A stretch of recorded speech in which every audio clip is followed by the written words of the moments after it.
రాదురా ఏ విజయం నీ కోసం నా కోసం ఎటుపోదురా నువ్వు చేసిన కష్టం ఎప్పటికైనా సొంతం కాలంతో పయనించేవాడికి కానిది ఏముంది సాధనతోనే సాధ్యమవ్వునని సదాశయంతో సాగర ముందుకు రాదురా ఏ విజయం నీ కోసం నా కోసం ఎటుపోదురా నువ్వు చేసిన కష్టం ఎప్పటికైనా సొంతం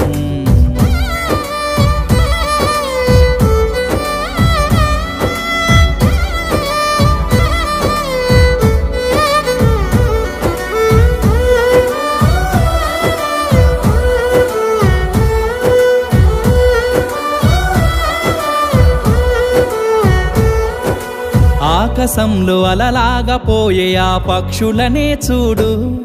అనుకున్న గమ్యమెంతో